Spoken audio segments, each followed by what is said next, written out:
Welcome to Eventful Endeavors, secrets to crafting the perfect celebration. If you're planning an event and looking for useful tips from industry experts, you're in the right place. So get ready to take some notes and we'll dive right in. This is Eventful Endeavors.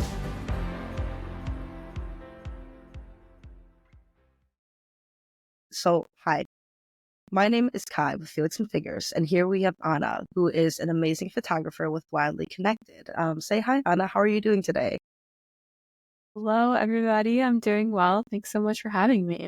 Yeah, well, today we're here with Felix and Figures to talk about weddings, especially LGBT weddings, and Anna is really, really well connected in the LGBT wedding scene in Minneapolis and also all over the Midwest. So Anna's going to be a wonderful guest with us today. And tell me more about how you got started with photography, or like what kind of like began that passion for photography. Yeah. So, to be honest, I feel like the starting wasn't all that interesting. Honestly, I just had a job in high school and I was like, whoa, this seems fun. And so I saved up and bought a camera and kind of just translated into like my friends knowing that I had a camera and being like, what do you want to do in my senior photos? And so it kind of just snowballed from there. But specifically working within the queer community, I think was a little bit of a journey in terms of I've been shooting weddings for 10 years now, and the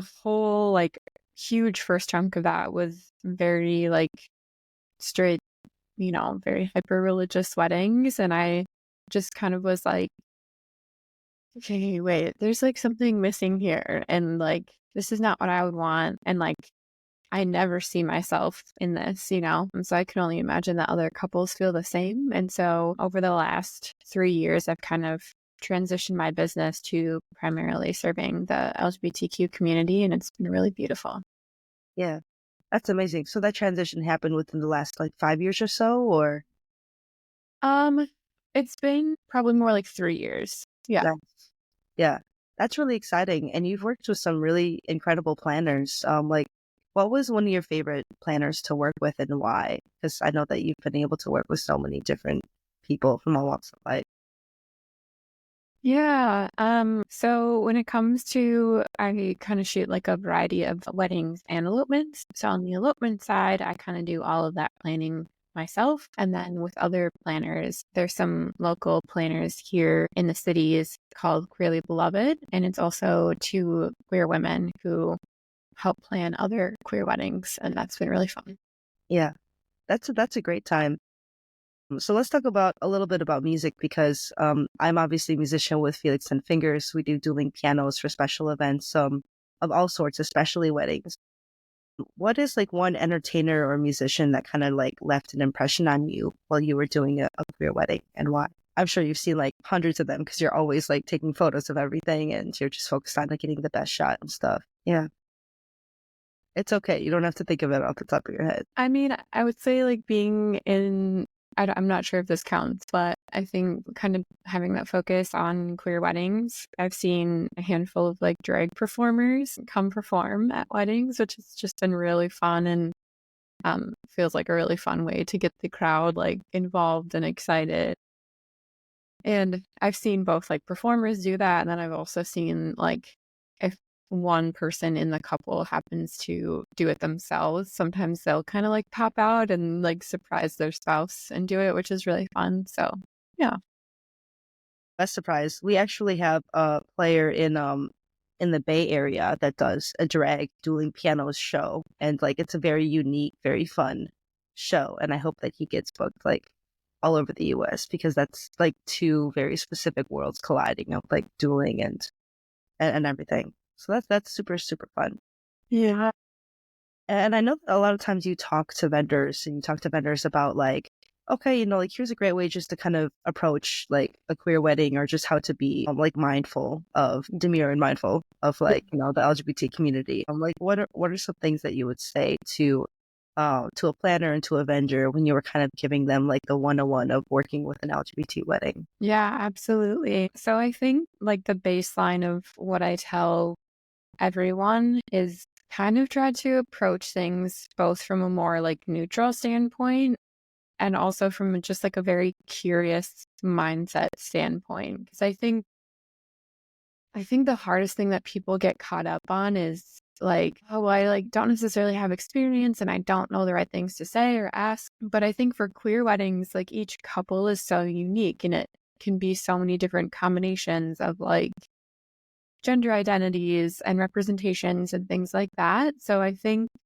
just trying to like come from a very like curious mindset of like, hi, what pronouns do you use? Like, how do you identify versus like limiting your contact form to bride and groom? And yeah, I think that it just ends up leading into so many other things. I know something that I have seen a lot is just kind of as it pertains to like the music and entertainment side of things. I feel like it's something that I've seen a lot of like DJs and MCs and stuff like that struggle with, just from the standpoint of like they're so used to like this is the flow of a wedding. It's always one bride and one groom. And so in my script, I'm just going to say, welcome to the dance floor, bride and groom. And then it ends up hurting them because if they do a wedding that doesn't have a bride and groom, I see them slip up and say that on accident all the time. So I think just trying to take out some of that gendered stuff too. Yeah, that's smart. Like if they want to be called spouses, or if you just say their names, like, now bringing out Ellie and Max, or like, whatever their names may be, really super simple. Or like instead of mother of the bride, you can be like, this is Ellie's mother, It's just like a really simple, it's not hard to kind of like dance around words and make them make sense. And getting comfortable practicing they pronouns so that it doesn't feel weird in your mouth. Mhm. Yeah. Yeah. Yeah, just really basic things like that, because it's so important to make our clients feel comfortable and make them feel welcome, especially since the day is centered around them. You know, what most queer people, me included, spend a lot of our lives having to either explain or educate or just, exist without people making it a big deal. And when it's their big day, like those are all the people that they've already done all of the work on, and now they just want to celebrate. And anyone that they have be a part of that experience, whether it be family or whether it be like the professional, like people like, the photographers and the musicians, like we all just need to be on the same page. And that's what's going to get all of us, that's what's going to keep this whole industry alive, is people will continue to value wedding workers and hire live musicians instead of just DJs and stuff like that. If we show people respect and show people that, hey, also we take song requests, so we get to play all of your favorite songs and like center the music that your community like celebrates. Because like queer music taste and music taste are still like, they're different. They're different. There's a lot of joy in that. So I love that you're willing to put in the time and just kind of like talk people through that, because it does take emotional labor sometimes. Yeah. Yeah, for sure. So tell me about your photography style. Like, how would you describe your style, or like what lenses do you use? I don't know that much about photography, but I do know photographers love talking about photography. So I want to kind of highlight your skills and your style. Yeah. Yeah. Well, thank you. I mean, to be honest, like, yes, of course, I love having like nice gear, but yeah, I'd probably say that I'm more interested in my style. So, like, yes, I use Canon R6s, but in terms of style, I think I've tried to find sort of an interesting combination of like, yes, I would say people could look at my photos and kind of be like, oh, maybe they're a little bit more like a little darker, a little bit more moody. But at the same time, I think so much of my style is like how I interact with clients, as far as like, I don't typically do like, okay, stand there and smile and tilt your head and look at the camera. I want it to be very like interactive and try to come up with ways that they can like do things together as a couple and have fun, and just for it to feel a little bit more relaxed and genuine instead of just standing there, if that makes sense. Yeah. And I think that also takes less emotional labor than to be like, now I'm supposed to smile, like, just asking people to interact with each other in a way that they already enjoy, that makes them feel like safe and loved and spontaneous. Like that's what allows people to just have more social stamina in general, because you can only like stand in one place and smile like so many times. Like people would rather just interact with each other in a loving and fun, creative way, maybe in ways that they haven't thought of before. Yeah. Do you think it's almost kind of like choreography, sort of? Potentially. I guess I don't have any dance experience whatsoever. So When you're taking a photo, just because you're telling people, oh yeah, just, yeah. But I'm sure that you're great at capturing all the candidates for Yeah. sure. Yeah, that's great. So tell me about like your presence. You have a wonderful website, and your website also includes directories to a lot of other wedding workers who are, like LGBT friendly and things like that. Tell me more about how you've compiled this really great, helpful list of vendors on your website and what that looked like. Yeah. Yeah. So I do have a blog on my website that kind of just addresses some different topics. And I think finding that has both been, just through networking and meeting people. And then it's also been, I think, maybe similar to how you found me, of just like doing my research, reaching out to people, having conversations, and yeah, kind of just seeing how they're doing representation in their business. So yeah. Yeah. Yeah, that's perfect. It's just super helpful and also shows like just how much you've been able to build relationships and networks throughout the years. And it's actually really admirable. I saw that. I was like, wow, Anna's like super plugged into the scene and like just super conscientious about who works really well with each other and what's going on. So like I really like that when I first like saw your website. So what is your website one more time, just so you can let everyone know? Yeah. So it's just wildlyconnectedphotography.com. And then, yeah, if you're interested in seeing the blog, there's a tab for it right at the top. So, That's yeah. great. And you're based in Minneapolis, but you travel as well. Tell me some of the places that you've traveled or are willing to travel. Yeah. So I've shot in Washington, California, like all over the States. I did do a little bit of shooting in Guatemala, and then this upcoming March, I'm headed to Ireland and Scotland to do some elopement. So I'm really excited about that. That's so amazing. I'm excited for you. That's a big deal. Is any of your family Irish or Scottish? Oh, I feel like I'm just a weird blend of Caucasian. I don't know. Yeah, Maybe, but I don't. who knows?